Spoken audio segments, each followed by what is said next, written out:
It is Wednesday, May 9th, 2018, and welcome to Flicker Effect. This is episode 254. I'm David Lotz. Joining me this week is Bobby Jackson. Hey, what's up? And Yasha Wilson. Hey, everyone. What's up, guys? Happy Wednesday. Happy Wednesday. Happy midweek show. First, I want to say sorry that I had to bail at the end of the last show. I kind of disappeared. Yeah, but all's good. A little, very minor medical emergency with my son, but everything is fine. But for those who listen to that show and was like, "Wow, David is gone now," that's what happened. Priorities, man. I mean, the kid, I guess, needed some attention, so I guess we just go ahead and finish out the show without you. Yeah, that's how it goes. But yeah, that was the end of the Infinity War review.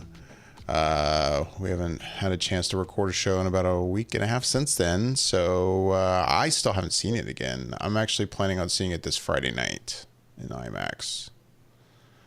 I saw it on IMAX on Sunday. So how was your second viewing without talking spoilers? Second viewing was just as good, if not better, than the first one. Nice. My anticipation to watch the movie was still just as good, and I enjoyed it, I think, maybe a little bit more. The first time I watched it in 3D. I think I mentioned that. Not a fan of the 3D. I find it distracting. Distracting. And I didn't necessarily enjoy it that much in 3D. So I went ahead and watched it, and I enjoyed it a lot when it came to seeing it in just regular film, and especially on the IMAX.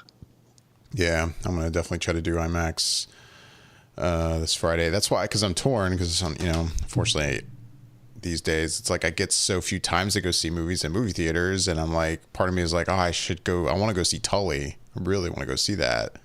But I'm like, worst case scenario, Tully's the kind of movie, if I never got to see it in the theater, I'll watch it at home. It'll be fine. Like Infinity War, it's like, no, I want to go see this in IMAX while I can. That's got to happen. So if this is a matter of me only seeing one or the other. Yeah. I actually want to see it again in one of they have like the Dolby Digital or Dolby Cinema special super sound in like AMC, and I actually like Regal Cinemas more than I like the AMC ones, but the sound quality in the AMC has gotten to be so amazing that there have been times when I'm watching a trailer and I'm just like, holy hell, I can't wait to watch a movie in this theater. Yeah, it's impressive. I think for the longest time I was probably Team Regal, Team Edwards, or whatever, and then once the AMC got that Dolby, I switched over pretty quick to Team AMC. It's such an experience. It really is, and it's really hard to kind of like, oh, well, this is what I want to do now. And I just for the sake of like watching the movie, it's like, man, this is amazing. Like, watching in the sound quality is just, yeah. So I understand, and you know me, Bobby. Like, I've been Team Regal and Edwards for a long time. And I still think their seats are more comfortable. I just think that the sound quality, that without going into like maybe an RPX theater, which not every screen has RPX sound quality, it's that much more enjoyable. Oh, what were you gonna say? Well, no, I was just gonna say, you had mentioned something about the IMAX, and I had a point that I was gonna say something about, but it kind of left my head, unfortunately. Sorry. I'll come back around to it. It comes back. But yeah, when I go see IMAX, and that's the thing with, like you were saying, Yasha, with the 3D, it's like, at every theater I check, some of them, it's like, it's nice that they're at least doing like half and half. Like they'll do a showing in IMAX 3D and then regular IMAX, and then IMAX 3D and regular IMAX. And they keep going back and forth. And then some theaters I've noticed are only doing IMAX 3D. Luckily, the one true IMAX theater we have here in Orlando is doing the kind of half and half thing, except the only frustrating thing is then sometimes the times don't work out, where it's like, oh shit, I wanted to go to 7 p.m., but that's a 3D, and now I got to try to pull off a 3 p.m. showing, But yeah, I'm going to try to make that happen on Friday. I'm excited. So yeah, I was thinking what I was going to say was that if you don't get to see it on Friday, I don't know whether or not Deadpool pops into the IMAX, but it's a good thing if you do go see it this week so before that happens. Yeah, because well, I mean, I know at least in some theaters it does, because that's how I'm seeing Deadpool when it comes out Thursday night next week. So because Dolby Cinema, the theater I wanted to go to, I guess they didn't have the showtime I needed. So I was like, well, I guess I'll do IMAX. So yeah, I'm actually seeing Deadpool 2 in IMAX. So yeah, that's true. Now that you bring it up, this is a good weekend for me to do it. Yeah, that's gonna have to happen. And yeah, so this episode's gonna be a little more laid back. We're just gonna kind of chat about some stuff we've been up to and watching, and we'll try to get to some news. I will say, I've been kind of torn on this. Part of me is like, well, there's definitely Infinity War news now to talk about, even though it's not, stuff post the film. And it's like, do we talk about spoilers or do we not? And part of me is like, man, it's been a week and a half or almost 2 weeks at this point. Like, if you haven't seen this movie yet, like, I feel like if you're listening to the show, you've probably seen Infinity War. But we'll hold off on anything related to Infinity War spoilers for the end of the show, and then we'll give a warning, because there's definitely stuff to talk about. Because it's funny, man, the Russo brothers, I feel like they can't keep their mouth shut. Like, I think they're just as excited as the fans are. I think so. Think they want to see. It's just funny because to see the culmination of it. There's been so much, like, in terms of secrecies surrounding this movie and the whole Thanos demand your silence. And I half expected, even post this movie, like, they were gonna like just be off the radar in a way, in terms of talking about spoilers. Like, they do interviews and press, but I almost got the feeling like if anybody tried to ask them like spoiler related questions, they'd be like, nope, we're not talking about this for 6 months, but no, man, I feel like every day there's a new article. The Russo brothers confirmed this, the Russo brothers debunk that. I'm like, oh my God, these guys can't stop talking about this movie. So yeah, there's some things to talk about in terms of spoilers. If we have time, we'll get to that to the end. There's definitely a couple things I want to bring up. I think it worked out real well for us just because of the timing of the movie, and the reason and the way that they're going about talking about it is because, at least within that initial wave of all these different answers that they were giving to questions, they were at, I think, like an Iowa State College, like a I don't know what it was called, but where they got to talk to the directors. So of course it was fresh on everyone's mind, so they were asking all these questions about it, and they were being forthcoming about the aspects that they could answer in regards to Infinity War, but obviously not about Avengers 4. So it was kind of good for us, because having just seen the movie, we were able to get all these different answers that we had only been speculating about since seeing the movie. So to confirm certain things and, like you said, debunk other things, it kind of felt good to get that affirmation one way or another about some of these things, as opposed to, like you said, if they had kind of gone into hiding for 6 months and we're just left with all these different questions, that would have really sucked. So it's good that they've been kind of coming out and explaining things and leaving things that were maybe interpreted one way, coming out and explaining, no, this is what we meant, as opposed to let you figure it out and let your imagination run wild. Yeah, exactly.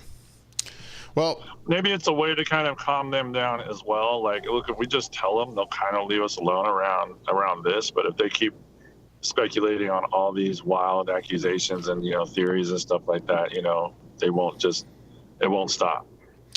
Yeah, I feel like they are releasing just the right amount of information that they feel like will answer some questions.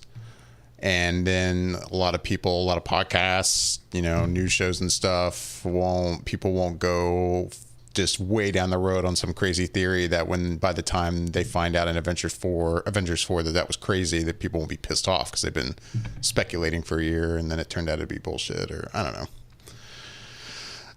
Anyway, in the meantime, so what have you guys been up to? Yasha, been watching anything lately? Doing anything? Playing any video games? I'm still trying to stay consistent with Barry. I haven't gotten a chance to really. I'm about 5 episodes in, I think. I'm not sure if there's more, but I'm watching Barry on HBO. Right. It's a darker comedy than I anticipated it was going to be, but I'm enjoying it. I'm also watching the new Zach Braff show. That one I really enjoy. I can't remember. It's something Inc. though. I can't remember his name. Alex Inc. That's what it is. Alex Inc. Have you guys watched that at all or heard about that? I have not. I've heard of it, but I haven't watched it. You know, if you're a Zach Braff fan, and which I am, I think that you'll probably enjoy it. The only thing that I don't really like, I guess you can say, is it's almost like him playing his character JD from Scrubs, just in a different format, because he narrates the show as well, like he did in Scrubs. And it's about him, you know, starting a podcast company and, you know, basically leaving a really good job that he had at a radio station to start a podcast company and his kind of adventures in doing that. The real heroes of the show for me on that are his kids. Very, very, very well impressive little actors, son and a daughter, and they're absolutely really funny and hilarious, and, you know, really cute. You know, they have their moments where it's really fun to kind of watch them interact with other people and the dynamic of their personality. And I'm really enjoying the show. I hope it stays because I like it. I like the story, and I would be bummed if it stopped. But I do feel like it's kind of a generic type of sitcom type area for him, and it's really not much of a stretch from his one character JD from Scrubs to Alex Inc. Cool. Yeah, I hadn't heard about that show. Anything else? Oh, I started watching LA to Vegas too. That's another sitcom. I think that's on ABC, and that's Fox. just about the Fox. Is it Fox? Okay, thank you. And it's just about these characters that fly, that work on a little low-level airline and go from LA to Vegas weekly, and it's kind of about them. I'm only about 2 episodes in there. I don't see this show really catching on and being a huge hit or runaway smash hit. Right now, it's fun to watch the interaction with these characters. There's some pretty good names on it. My apologies, the names are escaping me. But if you were to watch the show, you'll definitely see like, oh, I've seen that person before, I've seen that person before, and I've seen that person before type of thing. But I don't see anything super unique about this show when it comes to the sitcom. It's very generic, laid out with you can see the love interest coming into play and everything else, and it's fun to watch, but it's still kind of like, oh, you know, it's basically just a really easy watch, nothing super spectacular, but it's fun. Cool. How about you, Bobby? Been watching anything? What you been up to? Yeah, well, I mean, we're getting close to the end of the TV series seasons, and so things are kind of ramping up, but I did want to give a little bit of a shout out to some shows that I was watching that has finished up, and one of them is The Magicians. And if you haven't watched that show, it's one of the ones that I do recommend to people when they ask for a new show to watch, because it comes on Sci-Fi Channel, and it's based off this book that I have never read, but it's about these guys and women, these men and women that are in a school for magicians, and it's our real world but with magic in it, but most people don't know about it. And it's kind of like this whole aspect of, it's sort of, if you take elements of what Harry Potter is but just make it for adults, and by adults I mean there's sex, there's language, and there's all kinds of adult themes and situations played for in a real way, but also has this sense of humor about it as well. It just plays really, really well, and Sci-Fi spends money on it, so it looks good as well. And it's a show that I've been watching for quite some time. I think it's now on season 3, and I believe it's going into a season 4 sometime next year. And it's really, really solid show. So I just wanted to shout out that one.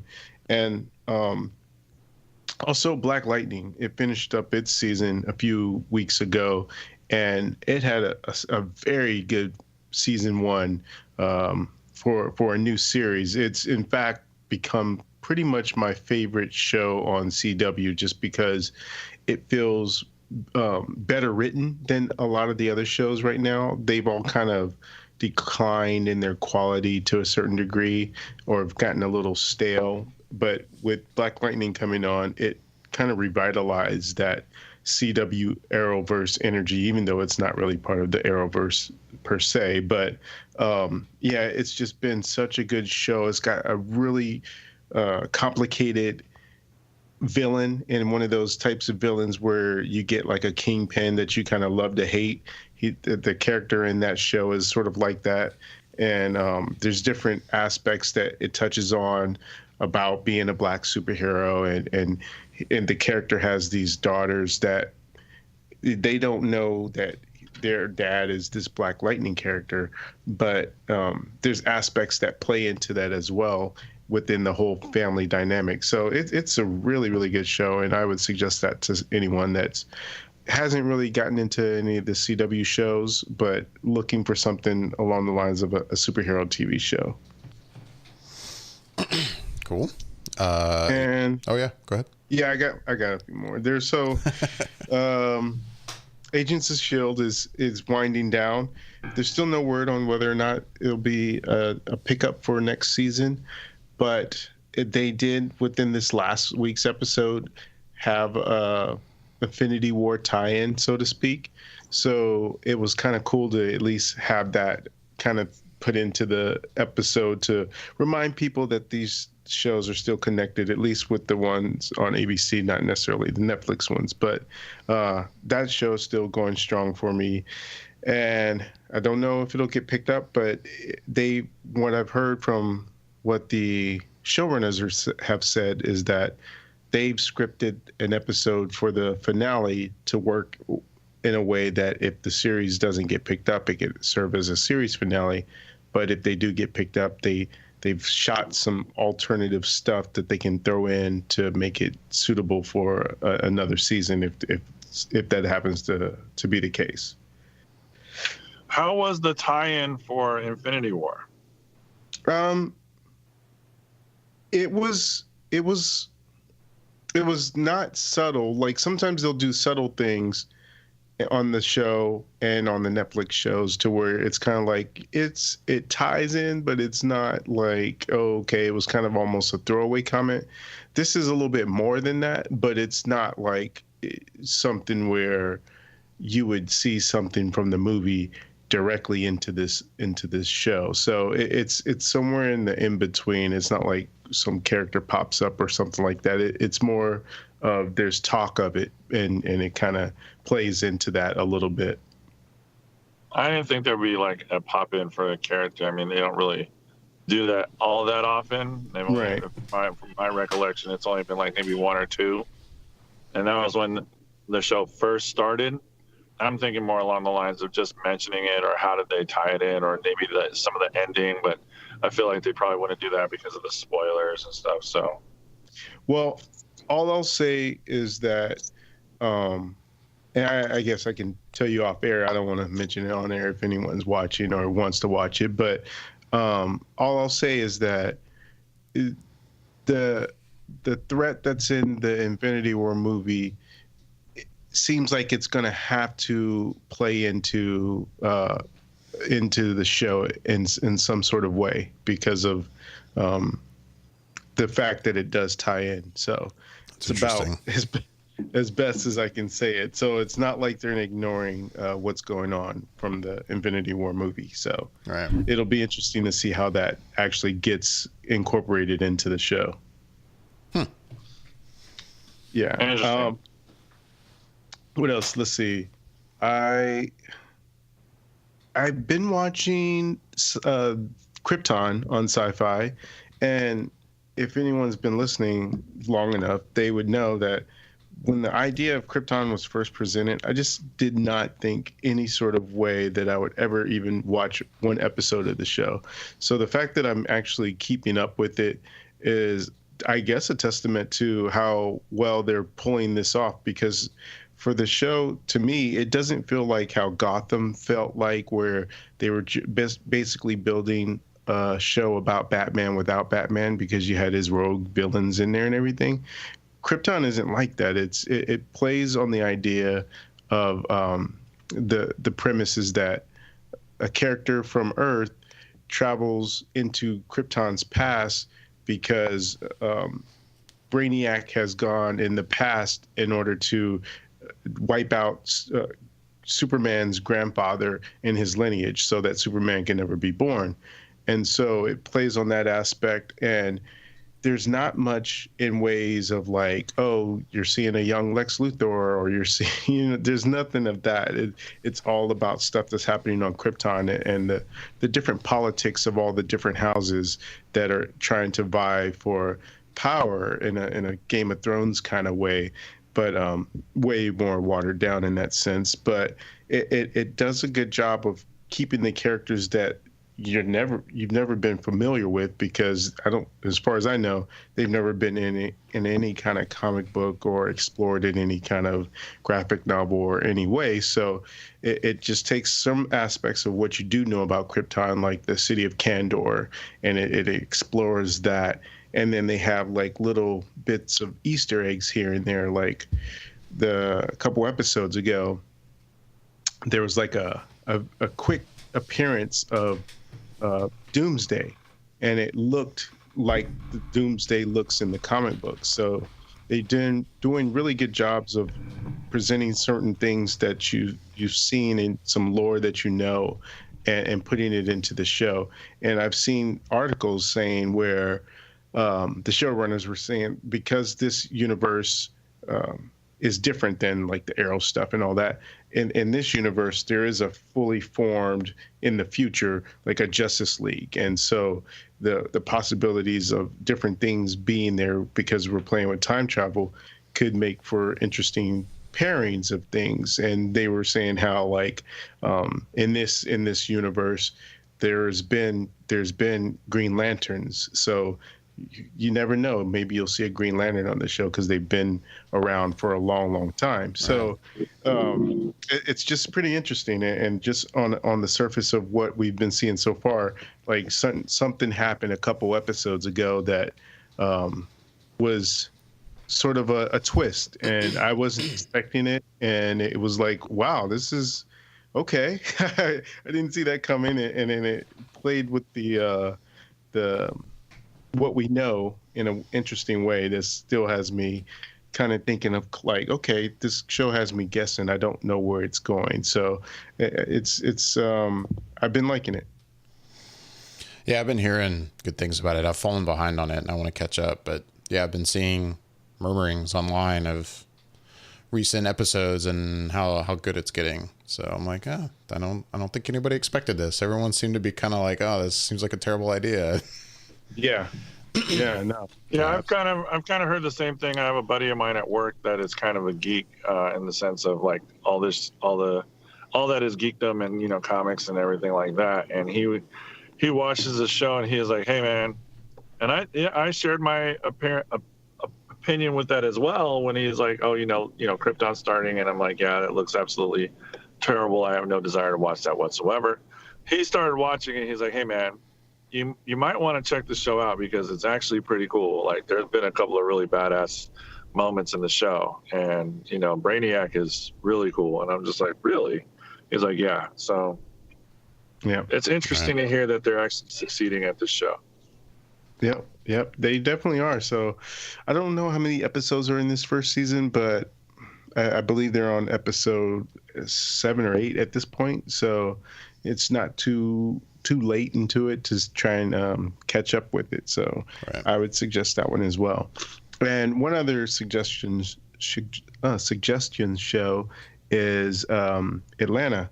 It's on its second season, and it's just been phenomenal. It's Donald Glover show, and it's about his, not his, but the character he plays called Earn, and he's just kind of living life and trying to figure things out, like how most people are. But the way the episodes are structured, it does it in such an interesting way, because some episodes he's not necessarily in it, but it's about maybe one of the other people in the show or a different perspective, and it always has something to say in such an interesting way. And it's just a very well written show, and I think it's one of those things where people know about it, but not everyone that I know is watching it, and it deserves more eyes on it, I think. Nice. Let's see. And then I get to some recent stuff. The most recent thing that I watched was a movie on Netflix called Anon, which is with Clive Owen and Amanda Seyfried. It's about Clive Owen. It plays this. He's like a cop in the future, and cops have this ability to where everyone in the future kind of has this ability to record what they see.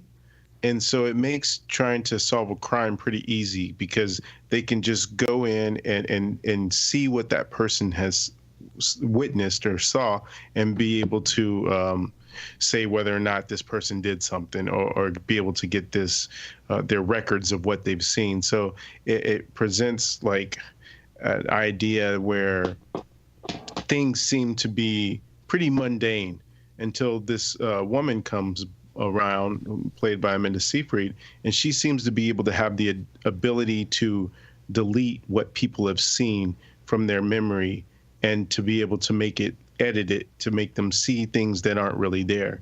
And it plays out in a sort of a cat and mouse game between Clive Owen's character and Amanda Seyfried's character. And I'll say, like, within the first 30-40 minutes is kind of interesting because you're being introduced to the world and seeing how things work, and it gets, after that is where it kind of falls into a problem where it's once the novelty of what that world is kind of wears off, you're left with the mystery of it all, and the mystery isn't that interesting, and it kind of just it just levels off after a while to where you're kind of just watching it just to see the ending, but you're not really as invested in it. So I don't know. I wouldn't necessarily say I'd recommend it, but it is on Netflix, and it's not horrible. It's just not something I don't know that, even though it's on Netflix and it's a couple hours, you might not want to spend that time watching this one. It's not really anything I would just recommend people to go check out as soon as they can, kind of thing. Right. Seeing the trailer, I kind of got that sense of like, this doesn't look like it's going to be very good, but it's one of those kind of sci-fi movies that I might still just find interesting. So maybe I'll watch it. Like, maybe it'll be a guilty pleasure kind of thing. Like, and of course, this will be funny that it made me think of this. Maybe it's because of Amanda Seyfried in it, but like, it made me think of like the movie In Time, where like that movie, I recognize that movie's not really very good, but I kind of like it. Like I could watch that every once in a while and be like, this is entertaining. That's the one with Justin Timberlake, right? Yeah, Justin Timberlake and Amanda Seyfried. And yeah. No, I remember that movie too, and I'm with you on that, David. Like, it necessarily wasn't the greatest movie, and I think what you like about it is like the idea of the premise of the movie, because that's where I thought, I was like, wow, that's really, really cool idea, and like I really, genuinely enjoyed that. I thought it was pretty kind of cool. I was like you, I was like, yeah, I could watch this. I could watch this again. Sure. Yeah, like I thought that when I saw the trailer for this, and I was like, I have a feeling this isn't going to be very good, but I might still be entertained by it. Maybe I'll watch it. I haven't yet, by the way, but anyway.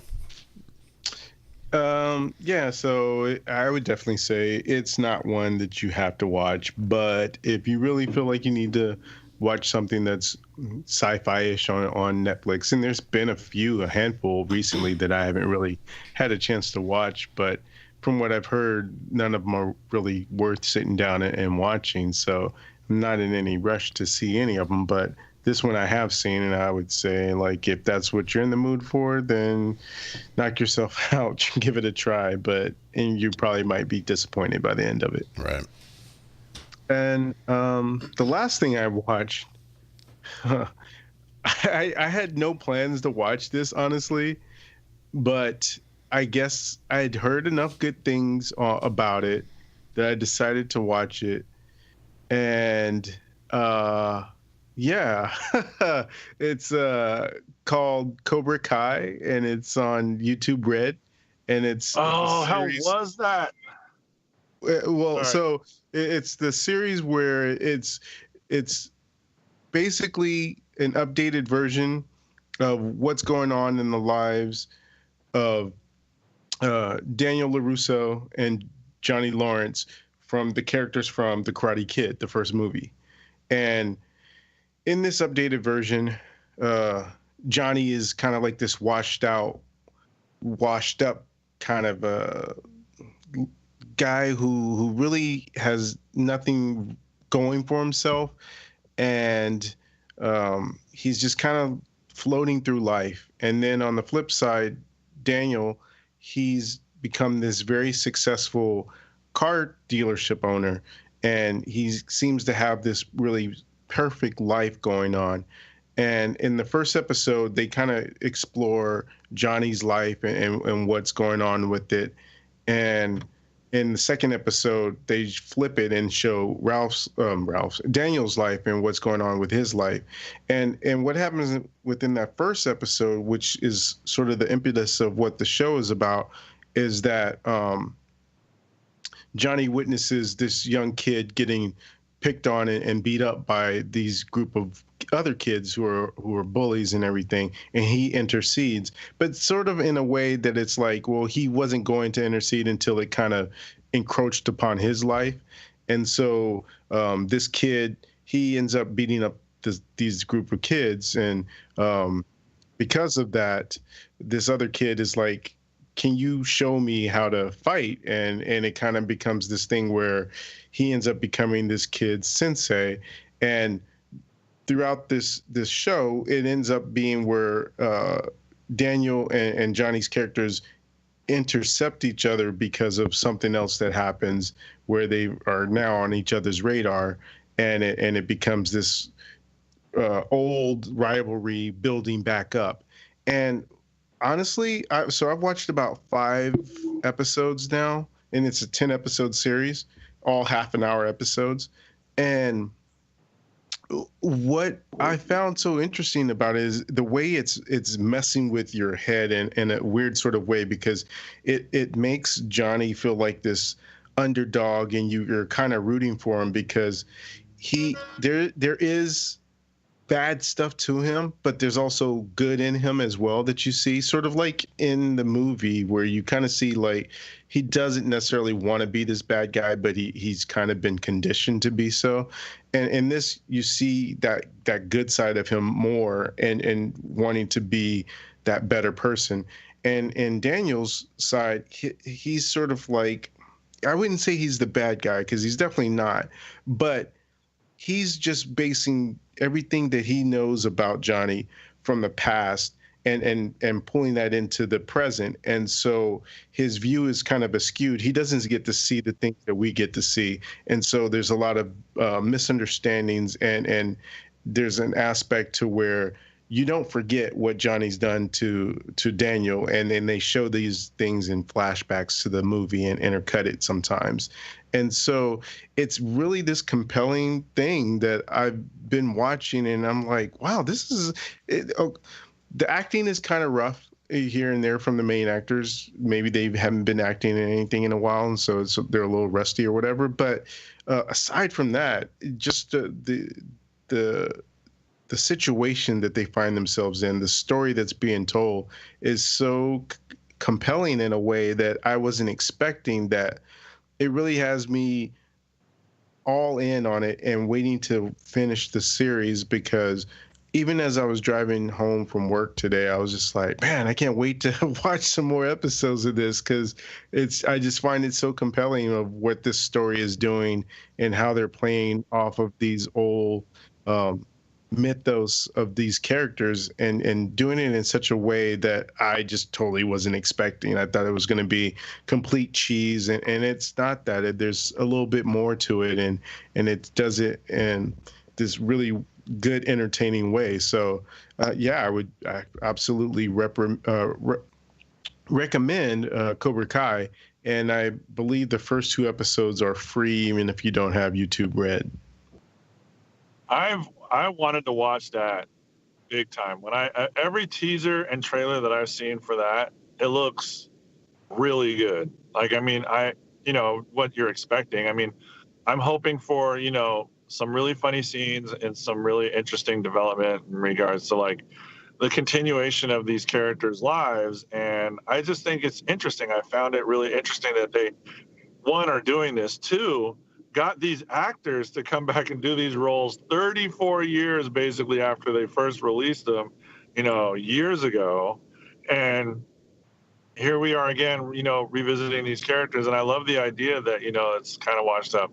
And I'm sure you both have heard this, and just in case anybody listening hasn't, I know we've all heard the theory that Johnny's not really the bully in the whole movie. It's actually Daniel, because he just wouldn't stop when it comes to interjecting himself into this guy's life. Have we all heard this theory? Yeah. Yeah. So it's really fun, the idea to kind of see this, that like this guy's whole life kind of took a spiral after the karate tournament back in like 1984. Or whatever it was, the year that it was released. So I'm looking forward to giving it a shot. I really wanted to see what it was going to be like. So hearing that you like it really kind of gets me excited to actually see it. Yeah, I was surprised too, because when I was watching it, I was looking at the one day, or not one day, but when I was watching it, there was the credits that were showing of who's like the producer and who wrote the episodes and stuff. And so of course, the co-executive producers are Ralph Macchio and William Zabka, who plays Johnny. So I was like, yeah, that makes sense. And then another name, like a couple names later, was as an executive producer was Will Smith.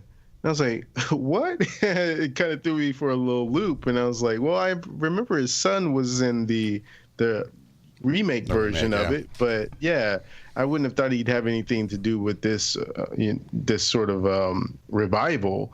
But yeah, he's listed as an executive producer on it. But like I said, I definitely feel if you want to check it out and kind of give it a try, it's there to see, and it's free for the first 2 episodes.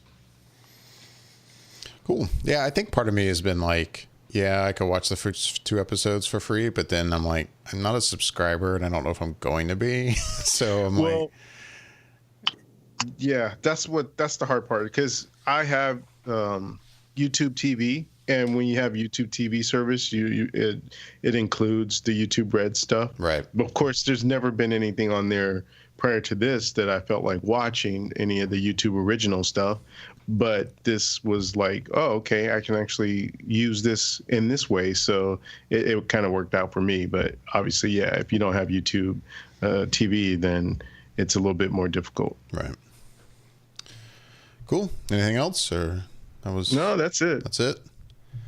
Yep.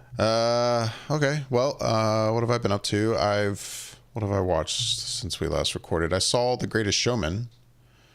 I hadn't seen that before. The Greatest Showman, which came out, I think it was last December, right around Christmas. I don't remember if you guys saw it. I know Michelle saw it and talked about it. Did you guys ever see it? No. I wanted to, but I haven't got around to it. I watched it, and it was better than I expected. I don't know. I guess I just wasn't. I don't know. I would say it's like when I saw trailers for it, I was like, oh, this looks like it could be really entertaining, but it just did not fit into the busy kind of holiday movie schedule for me. And then I felt like, I think just because I didn't really hear much about it, I think part of me just was like, it doesn't sound like it's getting a lot of buzz. It's probably not that good then, but then I'll have occasional friends that will see it and go on Facebook, and they're just like, oh my God, they act like it's the greatest movie they'd ever seen. And so I finally watched it, and I was pretty skeptical going into it, and overall I enjoyed it. I mean, with that said, it's not amazing, but the music's really good. It's entertaining.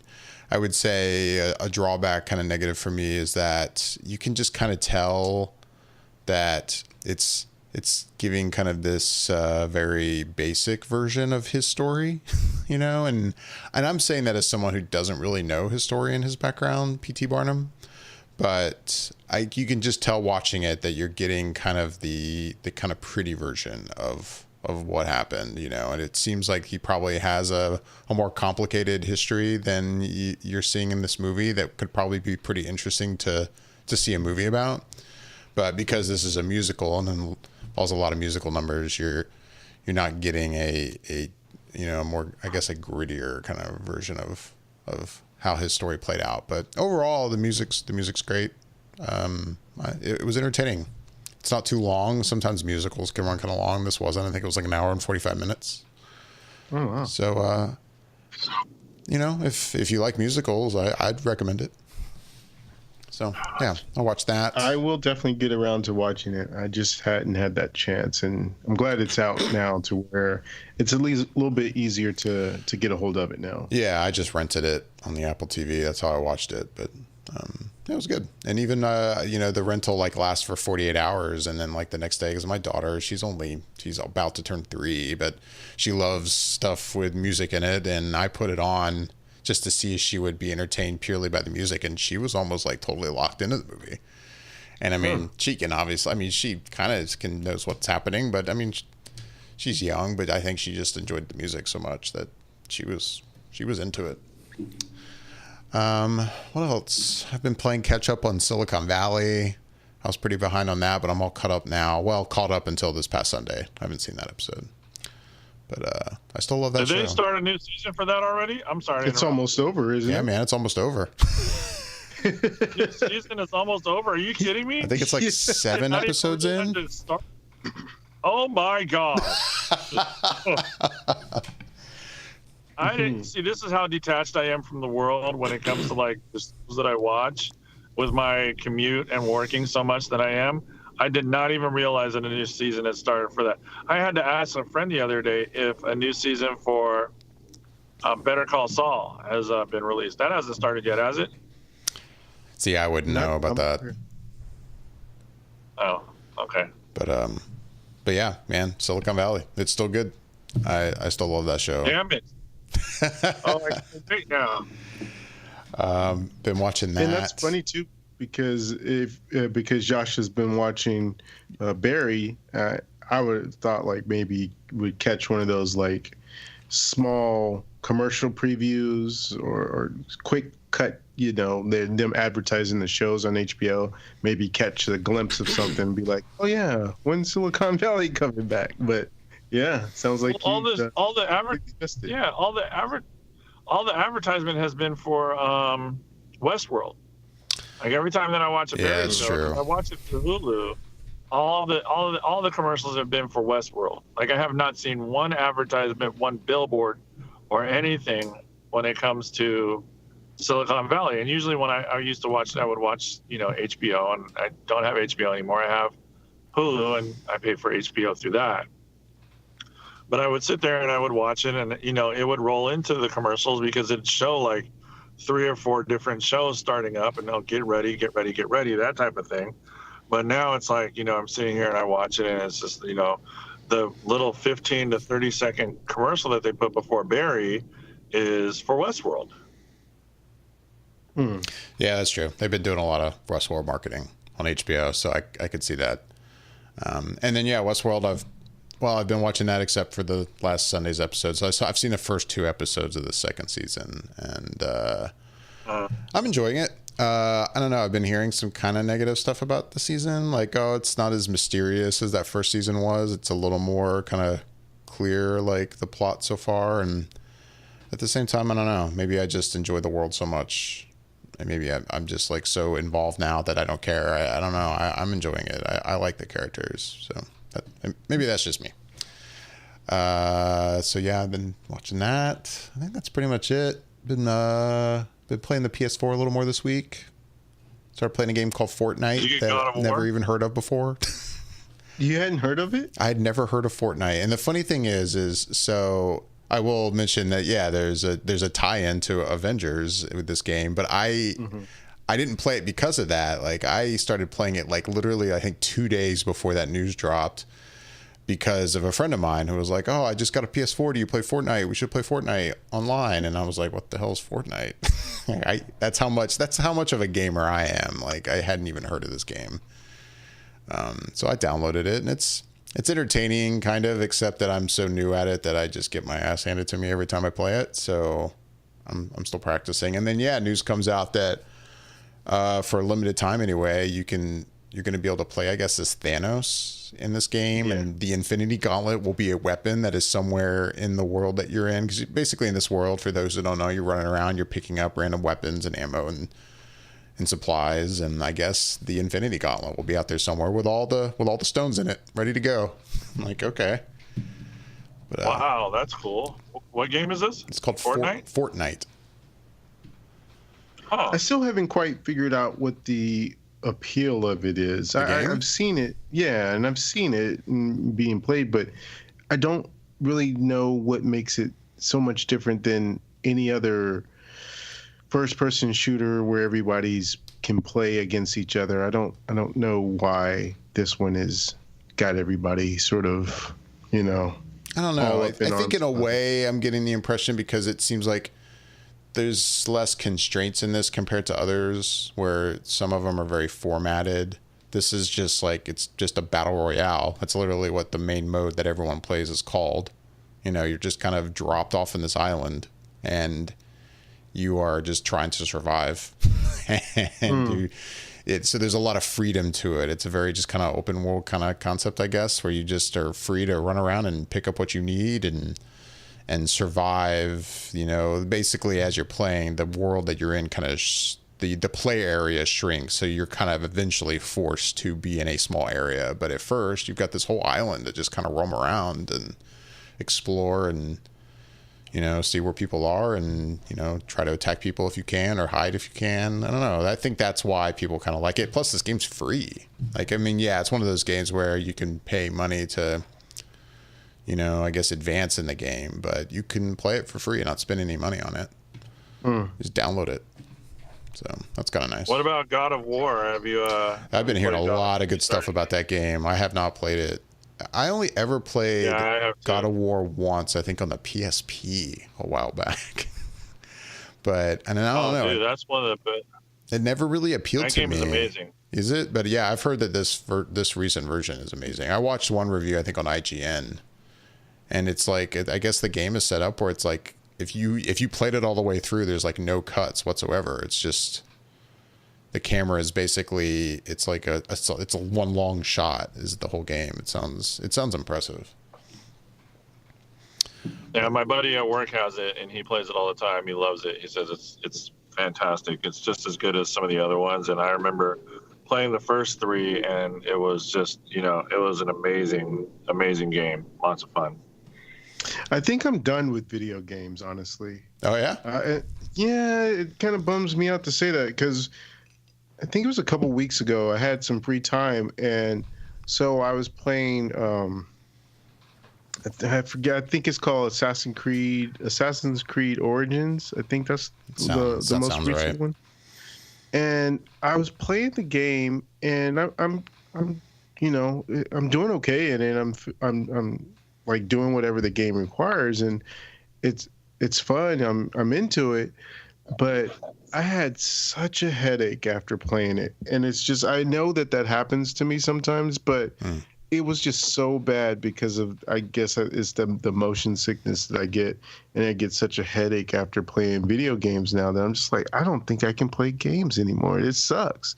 The only ones I seem to be able to play and really not get that feeling of a headache after I play it are like the Lego games. Like I can play like the Lego Marvel or whatever the case may be, and I don't get that. But when I play the other games where it's sort of that open world kind of swirling around with the cameras and stuff, I just end up getting such a headache. And I remember in the past when once I discovered I had that issue, before I knew I was going to play a game, I would take some Dramamine and it would help. But I was like, man, to have to do that every time just to play a video game. I was like, I don't know if I can handle that. And it sucks because I really, really, really, really, really, really, really, really want to play the Spider-Man PS4 game when it comes out in September. I don't even have a PS4, but I really want to play it because I've been hearing good things about it. And it's not even out, but they just got trailers and little bits and pieces of it. But there's been a lot of good talk around it, so it kind of sucks. Yeah, I know. I think one of the guys over at Collider ordered a PS4 Pro purely because of that Spider-Man game. Yeah. So yeah, no, that sounds like it's gonna be good. But yeah, I mean, I don't game much, and that's probably where it gets frustrating for me. Like when I play games like Fortnite or Battlefront 2, that involves like a lot of online play against other people. These people just slaughter me. I'm like, these are probably a lot of people that have way more time to spend on games like this, and I'm more just kind of like the casual. Tonight I don't feel like watching a movie. I'll put on a video game maybe once like every couple weeks. You know, and then I'm like, if I'm going to really want to try to enjoy a game like Fortnite, I'm going to have to like practice to get to a point where at least I'm not dying in like seconds. Right. But anyway, the only other thing is I participated in Free Comic Book Day last Saturday? Yeah. And that was fun. I hadn't been to Free Comic Book Day in I feel like a couple years or so. And went to a couple comic book stores here in Orlando. The first one was, they had a kind of a big event. It happened to be, so the funny thing is, so yeah, Comic Book Day landed on Cinco de Mayo. And at this location, their comic book store was right next to where a new Mexican restaurant was opening. So their grand opening was that day. So they did kind of a whole Deadpool kind of chimichanga kind of themed Free Comic Book Day at their location. And they had a lot of stuff. They had a rep from like some guy like giving away like free copies of, he said he was from Marvel, giving away free copies of Black Panther and the movie? Yeah, like you had to win the digital copy. Like there was a way like use the hashtag to win digital copies of Black Panther, and yeah, they had a big event, and it was a lot of fun. And I picked up my free comics. I haven't read any of those yet, but I've picked up also a couple of the trades of Captain Marvel, because now I've been kind of interested in learning more about that. I didn't know much about Captain Marvel. And obviously after Ant-Man and the Wasp, that'll be our next Marvel film before Avengers 4. And yeah, this is a character. I'm like, all right, I don't really know anything about this character. I want to read up a little bit before the movie comes out. And I've read I started with this 2012 run. So I've read the first volume of that, and it's really good. I didn't realize, by the way, that I know Miss Marvel's been around forever. I didn't realize she didn't become Captain Marvel until like 2012. I didn't know it was that recent. Yeah, because they had left the character alone for the most part for quite some time. And I mean, I think she was probably popping up in Avengers here and there, but yeah, she had still just been Miss Marvel. And then it wasn't until that writer at the time, Kelly Sue DeConnick, came on, that they were really putting a big push behind the character, and they decided, instead of like making her Miss Marvel again, let's make her Captain Marvel. And they went forward with that, and that's how we have a new current Miss Marvel, who's Kamala Khan, I think is her name in the comics. Oh, okay. And she's like, I can't forget her nationality. I want to say Indian, but I could be wrong. But she adopted the Miss Marvel moniker because she looked up to Captain Marvel as a character, as a superhero, and she took that name after her. But yeah, it's kind of interesting, her rise. And a lot of people don't know, or maybe have forgotten, that the character of Rogue got her powers by absorbing part of Miss Marvel's powers when she was first starting out, and that's how she became so strong and can fly and all that stuff, because she had absorbed some of her ability, and when she did that, it put Miss Marvel into a coma for like a long ass time. So and yeah, by the way, it was almost like that was their way of like taking the character and just like saying, okay, we're not going to deal with this character anymore, because they really didn't have much for her afterwards. You know what I mean? Yeah. Right. But yeah, I think the character you're talking about is Kamala Khan. Yeah, Kamala. She's Pakistani American. There we go. Thank you. But yeah, I read the first volume. I really enjoyed it. And I picked up a couple more on top of that. I'm gonna read. But yeah, this was the 2012 run, written by Kelly Sue DeConnick. Mm-hmm. It's really good. I recommend it so far. So I don't know. I dig it. Yeah, she's very powerful. So people, if they get to see some of that translated into the movies, they'll kind of understand why she's as powerful as the Russo brothers and Kevin Feige is saying she's the most powerfulest character in the MCU, I think they'll get a sense of that once they see from what she's done from the comics into the movies. Right. And I think that's one of the reasons why they're releasing her movie before Avengers, because it's like that, we'll just get ready to see exactly what she can do, and then when she shows up in Avengers 5, she'll 4, she'll be that much more of a badass. So yeah, that's pretty much what I've been watching and reading and playing this week. With that, we're almost out of time, but real quick, there was one question at least I wanted to get your guys' take on before we're done, and this is going to involve Infinity War spoilers. So at this point, if anyone listening has not watched Avengers Infinity War, we are going to talk about spoilers for just a little bit until we're done. You have been warned. But one thing I wanted to ask you guys about, I wanted to get your take on this, because it's funny, I hadn't really thought about it until I started seeing some news about this pop up this week about the marketing of Spider-Man and the Spider-Man sequel. And there's been some sites kind of discussing it and podcasts discussing it. And it seems like a really interesting situation. So as we know, at the end of Infinity War, Tom Holland's Spider-Man is a part of this group of people that fade away into ash or dust or whatever you want to call it. And we also know that like about 2 months after Avengers 4 comes out, we are getting the next Spider-Man movie.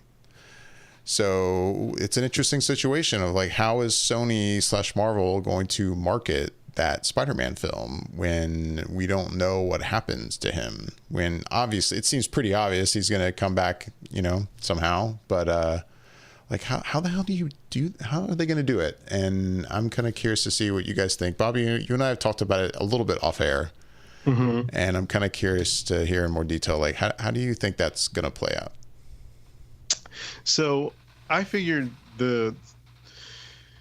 what will probably happen is that because Sony has another movie coming out in December with Spider-Man, and it has Miles Morales' character in the animated Spider-Man movie, December seems like that will be the time we'll start seeing some marketing for the Spider-Man sequel.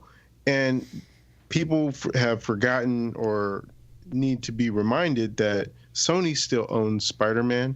It's just that they made a sort of a handshake deal with Marvel to allow that character to be featured in the MCU. So Sony can still do whatever the hell they want with the character and with the marketing and anything else. So if they have their big movie coming out in December for the Sony Spider-Man animated movie, it seems to me that they're going to want to push their next big live action Spider-Man movie around that time. It's the holidays.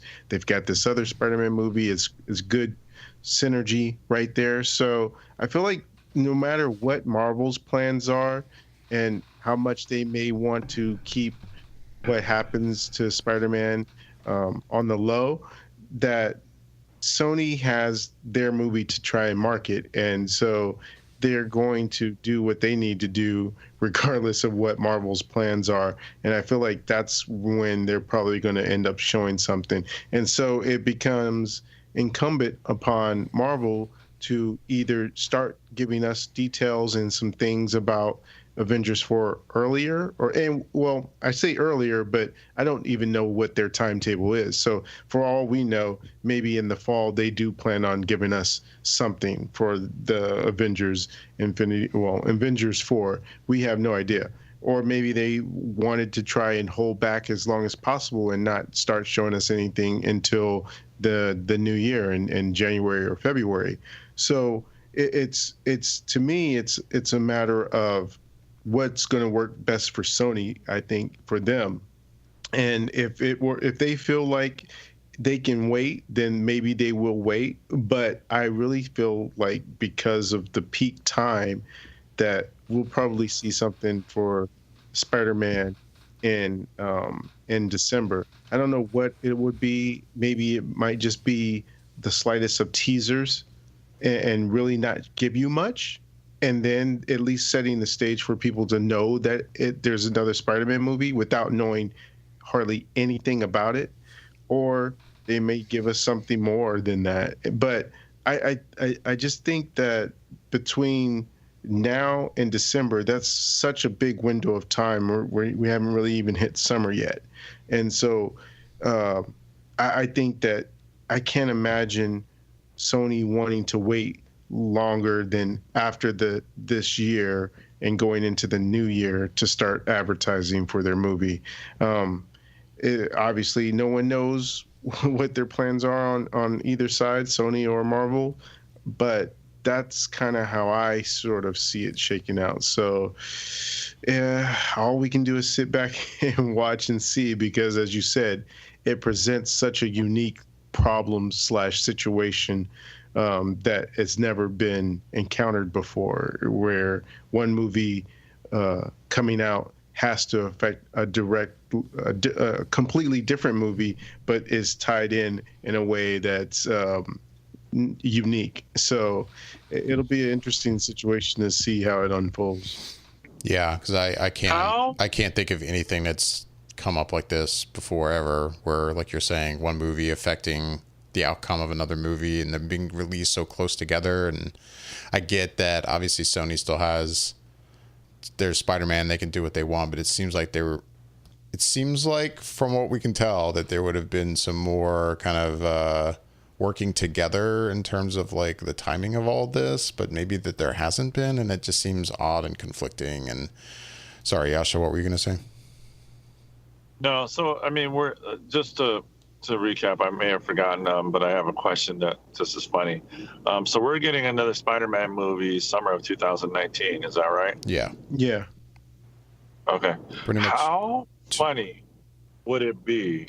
Now I don't know, this isn't the case, I'm sure. But what if like Kevin Feige just didn't tell Sony that they were killing Spider-Man? Like, how hilarious would that be if the execs from Sony just went in there, walked out, and was just like, what the fuck just happened? Like, they weren't in the loop as to what was going to happen to Spider-Man. Or even if he just was like, oh yeah, it's going to be fine, we're going to kill off a bunch of the other characters, but we're not going to do that to Spider-Man. And then he just did it anyway, just for shits and giggles. I just think that would be hilarious. It would be, but it definitely, the thing is, Sony, yeah, it's their movie. They make the profits off of their Spider-Man movies, but Marvel's involved in them. I mean, they're co-producing them, aren't they? I mean, they did with Homecoming. Obviously, Iron Man was in that film.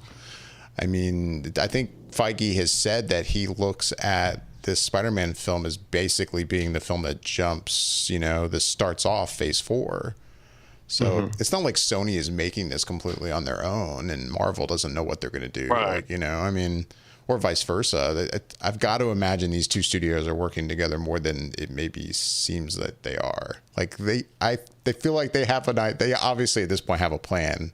We just don't know what it is. And it just seems kind of crazy considering how secretive Feige and Marvel Studios is being about Avengers 4 and Captain Marvel and what's going to happen. And to think like, how are you going to market this unless they put out a trailer for Avengers 4 around the same time and it shows right in the trailer that, hey, look, there's Spider-Man, he's alive somehow. Like, it's an interesting, unique situation, and I'm really, really curious to see how this plays out. Yeah, I think a lot of people who are in the know, who follow this stuff, we'll all be sitting back sort of eating our popcorn, waiting to see how this all unfolds. Right. Whereas the general audience, there's people out there that watch these movies, and as hard as it is to believe, there's people out there that don't know and aren't tapped into everything that's going on in the way that they're getting all this almost just in the time that they're sitting down watching it. Because I can't tell you how many times I've gone to the movies and a trailer will come on for something that I've seen that trailer like at least 5 or 6 times online, and it's a huge movie that's coming out, and somebody be like, oh, they're making another Mission Impossible, and it always makes me laugh internally when someone says they're making another, because if you're seeing the trailer, it's been made, It's really, made. and it's just Done. it's like ready to come out. So Right. no, they're not making another one. They made another one. I know, But, I know exactly what you mean. yeah, and it's like these people are in that their own sort of bubble to where they're not none of the I don't know how this happens, but none of this information that we're getting is coming inside their bubble, and it's not coming through other mutual friends or through marketing on TV, or and it's like they literally don't know about it until they're seeing some movie and then they see that trailer for it. And so there's amount of people out there that feel like once they see Black Panther disappear or see Spider-Man, it's like they feel as though those characters aren't coming back when we know they are. And you would think that if they just kind of rationalized it out and reasoned it out, they should know that they're not going to kill off these characters and they're going to come back. Then you would think they would be like, okay, I live in the real world. I know Spider-Man's coming back. And so I don't know how they're going to do it, but it'll be interesting. But to some people, it will be a shock when that first trailer for Spider-Man 2 comes out, and they'll be like, wait, especially if they show something like that before we get to see an Avengers 4 trailer. So, it's going to make a lot of people scratch their heads who've seen Infinity War and don't quite know what to make of it. Yeah, sorry, so many thoughts, because that reminds me of, like, you know, a friend of mine posted an article on Facebook soon after he saw Infinity War, and he was kind of upset by the ending because he definitely had the argument of it had no emotional impact for him, because he was like, well, there's no way these people are dying. They're obviously coming back. And he had posted this article that there's this guy who was kind of giving that explanation to people, like, oh, it's a Marvel like con job, by the way, everybody. And this guy's giving this example of when he went and saw it, and in the theater, there's all these people in the theater like crying at the end of this movie, because it's an emotional moment, it's an emotional scene. Mm-hmm. And then it's like his way of going, but by the way, everybody, it's all bullshit, and this is what's going to really happen, because there's no way they're killing these people off. And it's like he's like educating the public, you know, on this. And, and I'm reading it going, yeah, no shit. Like, I mean, but at the same time, I'm also reading it thinking, you know what, for those people who don't know that, like, why do you feel the need that you need to like rain on their parade? Like, they had an emotional reaction to this movie, and they are at the knowledge level of these movies that they are at, and they're enjoying it that way. And then maybe they'll see Avengers 4 and be like, oh shit, they brought these people back. This is crazy and amazing. Like, why do you have to rain on their parade? You know, because why do you have to try and justify it and change it just because? I mean, that's kind of messed up, because it's like, I mean, I feel the same way. And I think, Bobby, you had the best, you know, example of this. I think it was you who said, you know, when you left the theater or the movie was over, maybe it was you, David, but, you know, it was dead silent in the theater. Like, there was no applause. Right. There was no clapping. There was no people like, you know, cheering or anything like that, because it ended on such a solemn, morbid note that you're just kind of like, what the hell? Right. Like, I mean, I felt that way, and I know that these characters are coming back. I know that this is, you know, these movies, that this is, you know, a means to an end, and, you know, these people are more likely coming back, or, you know, coming back. But like you said, it's like, why take that away from somebody who had this emotional attachment to these characters? And, you know, that's like going up to a little kid who watched it and be like, don't worry, they're going to come back and they'll be okay. Or it's like, you know, telling them right before, it's like, oh, you know, Darth Vader is Luke's father, but don't worry, he turns good at the end. What? Right. Like, why would you do something like that? You know, it's kind of like, wow, why would you take that from somebody who watched this, who enjoyed it for what it was? And I mean, that's me personally. I feel the same way. It's like, even my buddy who went and watched it, he watched the movie, and he was just like, he felt he had the foresight, and he knows. He's like, well, these characters are coming back, but dude, holy shit. And I'm like, yeah, I know, right? He's like, that ending was not what I was expecting. And I was like, yeah, I know, right? He's like, like everybody's dead. And I'm like, yeah, I know, right? He's just like, this is crazy. And it was just like that conversation. He was just like, yeah, how are they going to bring him back? And I was like, honestly, man, I honestly don't know.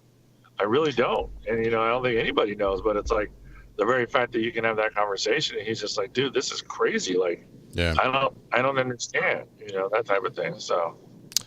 And then, I think, go ahead, Bobby. Oh, go ahead, David. Oh no, I was actually gonna kind of go back real quick to the Spider-Man thing before we end. So you can go ahead. I was just gonna say, I think that's the key to me. It's not a matter of putting it in your mind to know that these characters are coming back. It's like, well, how do they come back? And that's what creates the interesting aspect of the next movie to me. I don't watch a movie and sit there and reason, well, I know these people are coming back because they have sequels.